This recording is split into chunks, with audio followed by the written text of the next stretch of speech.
This is Logistics Without the Drama. It is. This is a series of conversations with industry experts where we just talk about some of the experiences we've had over the course of our careers.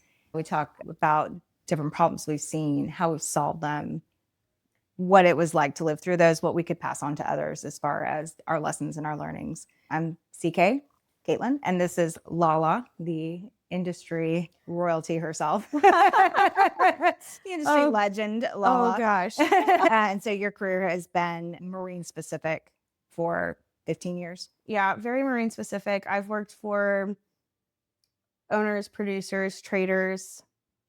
I always say I'm very fortunate. I've sat on all sides of the table, so I can look at issues from a different perspective. And It's really unique. it is. Okay. We're going to talk about our trauma. Which ones? We have so many. I mean, where do we start? Yeah. The simplest, maybe? Yeah, specifically off-spec cargo. Oh, God. Let insert PTSD now, please. Yes. Everybody is triggered. Trigger warning. Yeah. Okay. Oh, it happens all the time. I mean, Yeah. it's Nobody wants to admit it. nobody wants to admit it. It's something that comes up on a regular basis.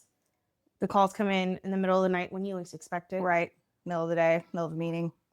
Never when you want them to. Right. Usually you don't want them to. Yeah. Never during your free time. No. Always when you're asleep. And you hear it's off-spec. Yeah. You hear that dreaded ringtone. Yeah. Oh, No, you already know. You already know what's happening. You know you've got something loading or discharging, and the phone rings, and you're like, "Shit, I already know what this is about." So, Instant. clarifying, off-spec cargo, meaning one of the specifications or parameters for either purchase or sale of a liquid cargo or Yeah, solid is not within the defined range. correct. So it can be the smallest thing, anything from water because there's too much humidity in the air, or the jar, sample jars weren't purged with nitrogen, to there's debris in the line, so you have floating specks, and that will Yeah. throw it off. Yeah. And it's just or you have the bigger ones where it's purity, and you've Right. got to figure that out. But as far as what goes off spec, it could be anything. Right. And the ability to understand where it's coming, Yeah. where the cargo is coming from, and what could cause it to go off spec, or what is causing that one parameter to be off spec, and how to fix it quickly. Now that seems overwhelming. That's a huge what ifs, right? Yeah. So what's the first thing you do? Resample and retest. Always. So pull another sample instantly. Yeah. I love that. Every single time. I mean, like I said, it could be hot outside, humidity, jars have been sitting out in the sun, they get back to the lab, they're testing, you've got condensation, and all of a sudden, water. And so you and I worked together for a lot of years. And I think that's one thing I really saw as incredibly successful was, hey, go back up there, wipe down your sampler, draw another sample. And I'd say 80% of the time rectified the problem. Absolutely. Right? Between that, either the sampler being used at the site or making sure your lab equipment has been cleaned again, just basically starting from scratch to make sure everything that your material is going into is pristine. Right. And then your spec is, everything is right in there. It's the correct parameters, it's on spec, and you can move forward. Right. And sometimes that's inconvenient, right? Sometimes that's the barge is in the fleet, or the truck is at a place they don't allow to sample, or the vessel will have to stop loading, whatever that case may be. Worth it? Absolutely. Yeah. I mean, I've always said I'd rather spend a couple $1,000s on retesting and resampling than have to deal with a multi-million-dollar insurance claim. 100% of the time. I mean, because once you start getting insurance involved, it's not just your insurance, it's your receiver's insurance, it's owner's insurance, and no one is going to be on the same page. Everyone is going to be, it's going to be like, oh, well, you said this, everyone's pointing fingers. Nobody wins. Nobody wins. No one wants to accept responsibility. So that's why retesting resampling and retesting and then putting things in retain are so important. Let's talk about retain. I think that's a really great point to bring up, because retain is keeping samples, extra samples essentially, right? Yeah. So extra material that you're drawing at each level of sampling and each time that you're sampling, and you're retaining it in a storage for X amount of period of time, right? Yeah. So, I mean, with anything that I'm loading, whether I'm shipping it to my own entity in another country, facility, whatever, I have samples left on board. I have samples pulled and put in retain for instances like this, when something comes up off spec. That way we can see what's left on the, like what was put on the vessel or barge, whatever it may be, and see how those samples come back. Or we can always test the load samples, because we pull extra for this exact scenario. You never want to be caught where you have no retains to go back and look at. Right. And a lot of times insurance requires them, right? So that's the other thing. Really good cargo insurance. And then your cargo insurance is going to tell you what the bare minimum is. Exactly. I mean, transport insurance, cargo insurance, all of them go hand in hand. You should always have them on retain for those reasons. Also, start looking at how the deal was done, what your Incoterms are, because that's going to steer risk and reliability over. Right. And determine, like, okay, well, once I've put it on the vessel, it's not my problem anymore, it's somebody else's. Right. The liability doesn't always mean that's where you are going to determine retains, right? Even if it's not your liability, the retains still become important. And that's an experience that you've had time and time again. Yeah. I mean, even if I'm not chartering something and I'm loading for, like, I'm sold to somebody, I still want retains. That way I can say, look, when it was put on your vessel, here we go. It was good. Everything was on spec. However, you had it, whatever your handling instructions to that owner were, that's not my, like, I didn't have a say in those. Right. So I can't determine anything, but I can show you that I've got the retains from the load, from the storage, the line, and into the vessel that say everything was good. Correct. Once it gets to wherever it's being delivered, if it comes up out of spec, I have something to go back to and say, hey, look, we followed procedure. This is technically, now it's, even though it's on your ship, I still have the ship retains for myself, just to say it was still on spec when it was loaded. And that's such a good practice. It is. I think it is key for everything. Yeah. When you look at the bottom line, trying to save a couple $1,000s for samples versus, like I said earlier, the claim, it's just not worth it in the grand scheme of things. Be bougie with your samples. Be bougie with your surveyors. Be bougie with your lab tests. Absolutely. I mean, like a couple $1,000s. If that, you're going to pull, let's say you've got 12 samples in retain, they're going to hold for 90 days. It's under $1,000 most of the time. Yeah. Why not pay that to cover yourself versus not having anything to prove that you followed the right procedures? It's critical. It is. I mean, if there were to be a claim, it helps with that claim and just strengthen your position so that you aren't liable anymore.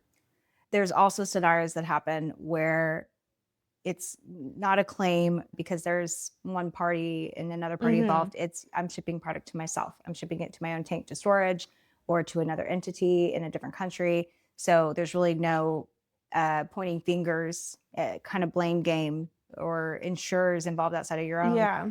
At some point, you get back your second samples, your resamples, and it's still off spec. What do you do? I mean, it really is going to be cargo dependent, because there's some cargoes that are super sensitive, some that aren't going to have, depending on the parameter that's off, it's not going to be able to blend out. Right. If it can't, don't say blend out. I just got triggered. I know. PTSD. Insert that trigger moment again. I'd say a lot of the times you do not have specifications that are going to blend out as a resolution, right? You've got nonlinear specs. And so that becomes a really, really scary point and a scary suggestion. And if you've got a lot of people involved, a lot of hands in the pot, you've got commercial members involved and logistics members involved, this then becomes almost a chaotic scenario. And I think one of the best things that we did when we worked together is to put it into this process of you have to have multiple levels of approval happen at different areas of responsibility and different departments approving any blending that happens, because potentially it could be even more disastrous. Exactly. And I think one thing, not only the approvals, but also working with your survey companies to do hand blends. So if you know what your tank is at and this is your max spec, like you can't go over this, having them run a hand blend basis what's in the barge as a vessel or truck rail, like whatever it is, having them pull that and knowing what those parameters are and your shore tank and doing hand blends to see what you would get is so important, because then you'll see, yes, it will blend.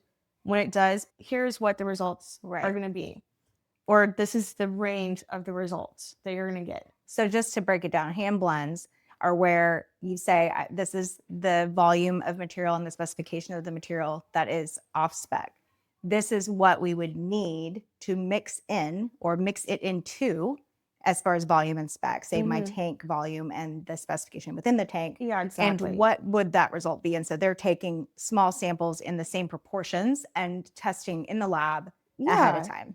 Doing that to make sure that we're not going to, because the last thing you want to do is say, oh, yeah, this is something that will blend out. And you put it in, and then all of a sudden there's some reaction happening that you weren't aware of, and you have an entire tank that's now off spec. Correct. And so I think a lot of times you get calculations from people with good intention, right? I mean, calculatory, this would work on paper to blend this way, and we did the math, but until you actually test it, and we talk about chemicals that maybe are biomanufactured, or you have bio-based feedstocks that in reality actually play out very differently. And so that hand blend is going to be where you see those issues. Yeah. And you really have to know the cargo that you're working with, because there are some cargoes that absolutely not, like you don't ever want to try and blend bioproducts, are one of the best scenarios for that. There's some bioproducts that if it's already off spec, putting it into a tank that's on spec, don't do it.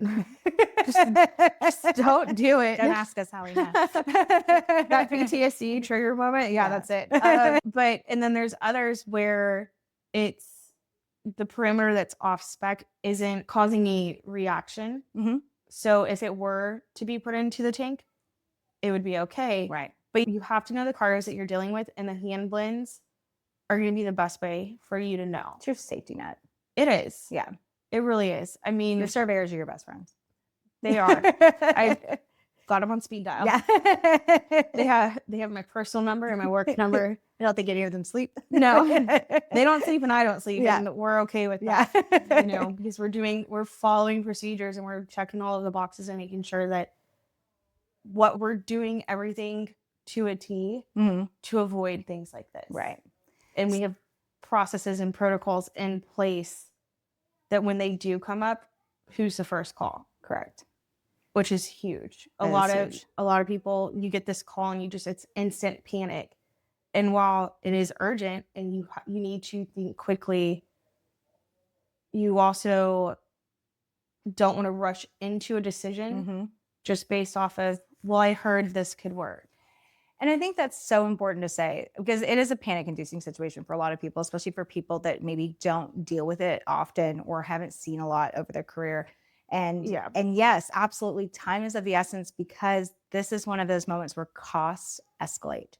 They do. Exponentially. The longer you wait, you're talking demurrage, you're talking loading delays, discharge delays, you're deviation costs. Absolutely. The cost of the surveys, the cost of running back out there and resampling are minimal in comparison to what you're looking at. So I think what has really been successful and that we developed to reduce the panic was to make it a process. First step, pull another sample. You don't have to think. It's your first response, right? And then next, okay, what other information do we need to get if it is off spec, if it's not off spec, and then how do you go from there? And if it becomes a process, and there are, of course, never the same off spec result. It's never the same issue. It's always going to be something new and different that you have to think through. But when that information is available quickly, you can take better decisions quicker. Absolutely. I mean, I've been in shipping for 15 years and I thought I have seen everything. And then you and I started working together, and you asked me to put water on a barge. And I was like, that's usually wouldn't keep it out, but there's a first time for everything. So I won't say I've seen it all anymore after So it makes that. this fun. I know. That's why we love this. That's why we keep coming back. Can you imagine a boring job? No. No. No. I know I tease about retiring to the islands, and you're like, you would die. You would be so bored. You could not do that. Palm trees every day. Come on. No. I like the excitement. I mean, it's never the same scenario or the same situation. Right. They are always going to change, but if you look at it, the base of it, they all follow, most of the time, depending on the chemicals you're moving or the products, you see a trend. Mm-hmm. So you have a better idea of how to handle it and the steps that you should take. I agree 100%. Resample, retest. Yes. And then, because you might have residuals in the line, or there might be some condensation. Sure. Something like that. And one thing I learned, even with other chemicals, is flushing manifolds and then going to lighter. Right. Every time I would put a barge alongside a vessel, I would get a phone call. Yeah. Because the manifold was failing. So don't even sample, just flush first. We don't. Yeah. Not playing around. So I put in a procedure, if we're going to lighter, before we go alongside, take it to the yard and have that manifold flushed. And then that way it goes alongside the vessel, and I'm not having to flush multiple totes alongside. Right. It's already been done, and we can just hook up and start ops. That's brilliant. I mean, it saves a lot of phone calls. Yeah. I think another really good example that I think of when we talk about problems that you've experienced and things that you put in place would be the Texas 2-foot, right? So yes, there's my favorite. Yeah, so there's 2 tanks, and both the same owner product with 2 different products, and they have a shared line. Yeah. And during loadings, we were experiencing that the first foot sample in the vessel, so 1 foot of material and draw a sample, was always off spec on purity. And it was because of the length of the line. And every time when we would do a second foot and then stop and test again, it would be fine. And so some of the things that you did was communicate really, really well with the tank terminal and said, we're just calling this a Texas 2-foot from now on. We're not even doing the 1 foot. Yeah. So that was probably one of the best things we implemented, honestly. And really what it is because a Texas 2-foot, it's just a made up term. I love it though. With. It's my favorite. I do too. I think it's amazing. I talk about this all the time with people, and like, what is a Texas 2-foot? And I was like, well, it's like a first foot, but really you're putting 2 feet of product on, right, and then pulling a sample. And how we came up with this was because we were looking at a volume based first foot versus an actual first foot. Correct. So because we were loading a significantly smaller parcel, right, then we were seeing the purities not balance out. And we would load another foot, like you said, and it would be right on spec. Everything was fine. So we're like, you know what? We're going to do this based on the volume loaded that we're loading instead of a first foot. Yes. And I haven't gotten any phone calls in the middle of the night. And it's wonderful. Everybody's happy. The dock's not tied up for as long because we're Yeah. not stopping, resampling, stopping again. So the terminal's happy. The vessel owners are happy. We're happy. Yeah, we're saving on merge. We're getting the vessels. We're helping with the utilization of the terminal docks. Our cargo's getting in. We're not spending as much money on testing, but it's because we looked at the last 6 loads of this material and saw a pattern, right, and decided rather than loading just 1 foot, we're going to do a Texas 2-foot. Yeah, I love that. Or like a Texas first foot, which is 2 feet of cargo. So this is awareness of the material, awareness of the possible issues by talking to not only the surveyors that are there, but the terminal operators, the ops managers, and then coming up with a solution that makes everybody happy, which I think is so critical and something that you do so well with our partners. Thank you. I mean, I appreciate that. And it's true. You can't solve everything on your own. True. I mean, even at 3 a.m. when you get the phone call. Yeah. And nobody else is awake. Even at 3 a.m. Somebody called you. You still need to, sometimes you need to bounce ideas off of people. There are, those 3 a.m. phone calls come in and you're like, oh, okay, put another foot, call me back. Yeah. Let me know what's happening. Or go back, resample, retest, call me back. And fortunately, like when the call comes in at 3 and then that happens, the next time the call is, it's 5 a.m. and I'm getting up for work already. Right. So it's okay. And I can start making calls and bouncing ideas off of people, but at least having that first, like the first thing you do is to resample and retest. That's really smart. That's really smart because really, you wake up at 3 a.m. and say you're not comfortable making a decision. Say this is your first or second time experiencing an off-spec call, or even maybe you don't have approval authority within your company, or you don't have that level of financial delegation that you're comfortable doing. Yeah. Getting that put in place in advance, saying this is going to be our procedure. We're going to do a resample first, knowing that you have approval to go ahead and authorize that. That's a relief to a lot of people. It is. And I think, I'm fortunate because I have been in shipping for as long as I have. I've got great relationships with my surveyors and the terminal personnel and owners that something will come back and it's not in spec and they will automatically go back and resample and retest without even calling me. See, and that's something I think is great over time to be able to be put in place. Like we have it in our SOPs that we give to our surveyors. If it's not in spec, shut down ops, resample, retest. If that comes back, call me. Yes. And for me, I'm comfortable saying that to them because I've been doing this and I'm very familiar with the cargoes. If it's a cargo that you're not comfortable with or you don't know all of the innuendos of it, some are super sensitive, some are very nitrogen dependent, water resistant, like whatever it is. If you're not comfortable with that, then by all means, have your inspector call you and bounce ideas off of them. They're not going to steer you wrong. Right. And I've always worked under, if I don't know the answer, I'm going to go and find it. Yes. And I have these relationships with all of these different parties involved that we can come together and talk about it and figure out like what can we do, what needs to be done to solve this. Because people that you work with in the different facets and the different companies that you encounter throughout your career and throughout your daily work life, the experience that they have is invaluable because they aren't just testing your product, they're testing everybody's products. So they have seen every tank in that terminal practically. They have seen 16 other producers, traders, distributors moving the same cargoes.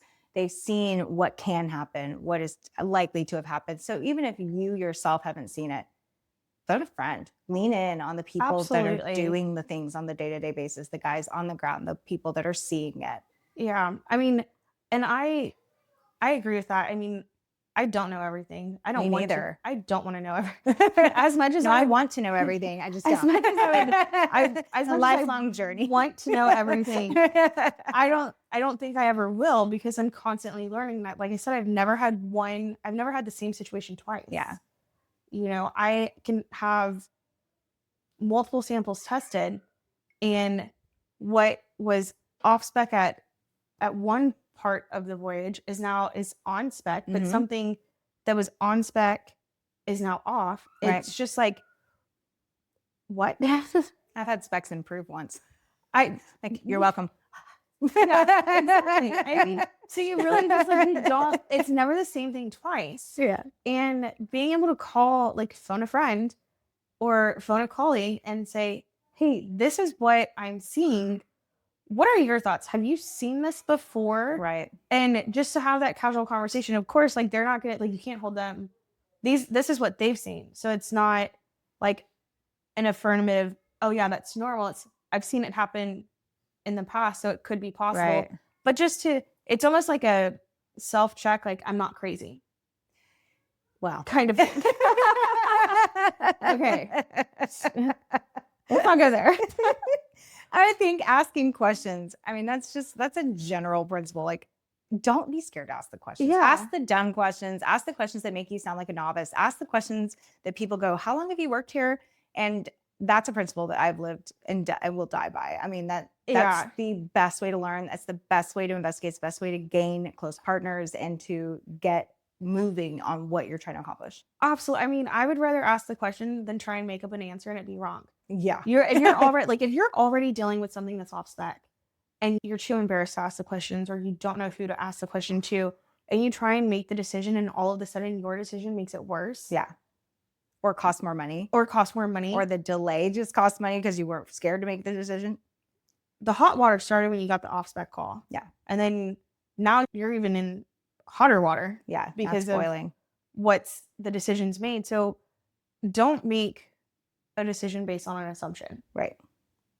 Make a decision based off of the conversations that you've had with experts, your surveyors, the people are responsible for quality of the product inside your company, chemist, whoever it is, and look at historically what your cargo has done to make a decision. Yeah. But not just, oh, well, we did this last time, so it should be okay this time. Right.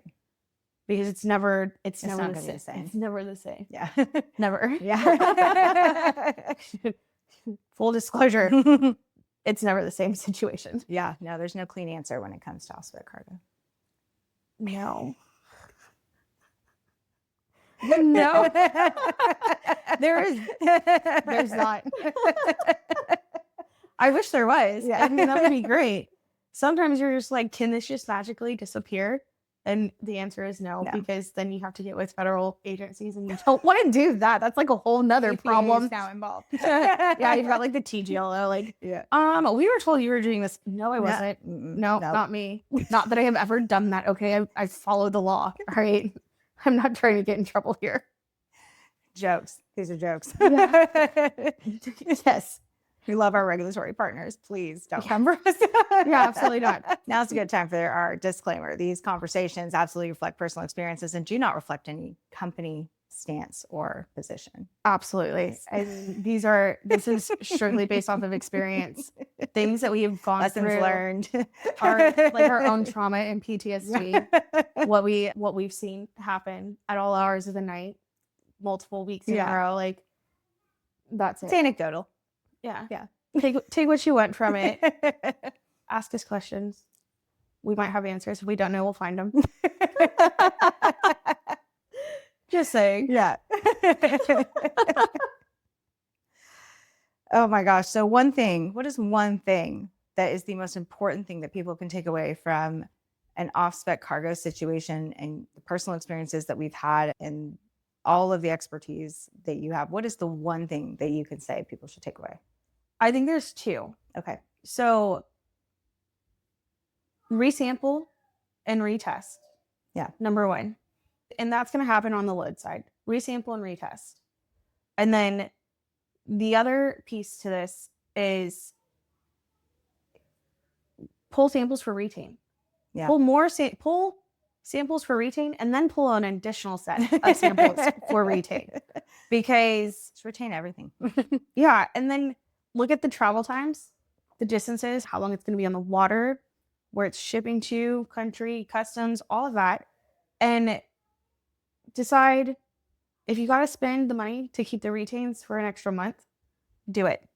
That's true. Transit time could play a big factor. You got a 60-day retain and a 90-day transit. Yeah, exactly. I mean, you don't. That's not going to work. Yeah. That's my point exactly. If you have a 90-day transit, 60-day retain is not going to be enough. For me, knowing where my cargo is being shipped determines how long I'm going to keep that in retain. Yeah. So I'd rather keep it in retain for 120 days. Yeah. To be on the safe side. So I hear be bougie.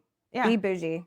I'm telling you, there's nowhere you're going to fail on this. That couple extra $1,000 on samples and retains is worth it when you look at potential insurance claims. Yeah. I will live and die by that. Yeah. I think that's great advice. For me, I loved what you said earlier, which is don't panic. Because I think that's the first thing. You get a call, people just panic. I don't know what to do. Even if they know the first few steps, they're still panicking inside and blood pressures are high. And I think the best way to not panic is to have a plan. So the plan is exactly as you said. We know first response, pull another sample. We know we're going to keep extra samples in case something happens down the road.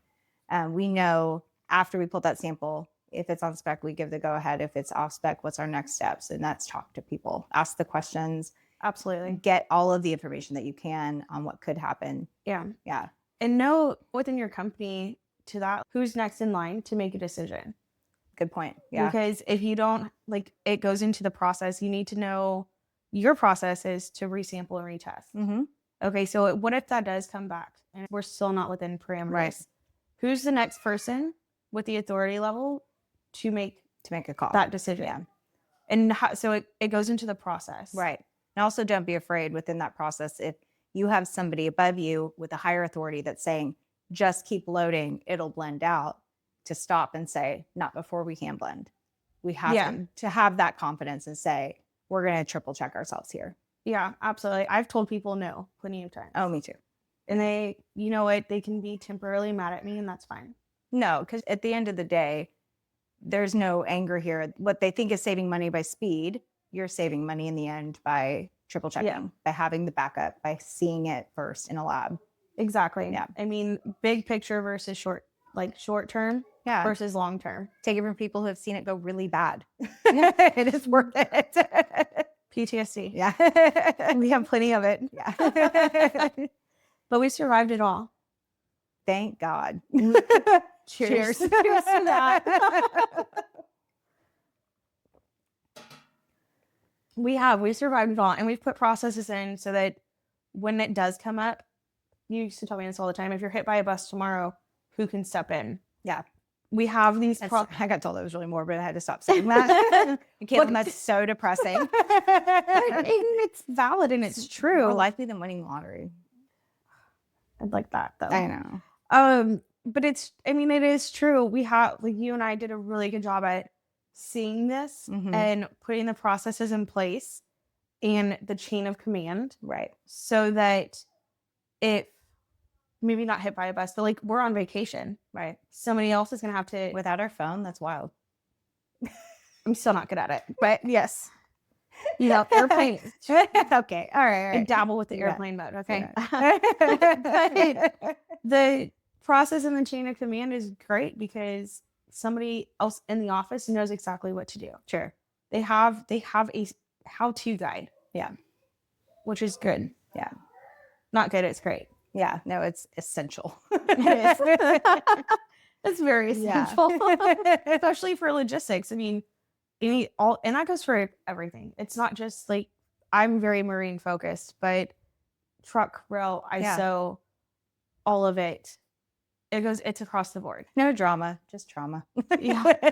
No drama at all. No. Because when you know how to handle something, things are never perfect. Loads, discharges, whatever, they're never perfect. But when you have a plan in place and you know the first step, it makes it so much easier and alleviates that panic. You're able to act quickly to help minimize expenses. And you're not panicked because you have a process in place.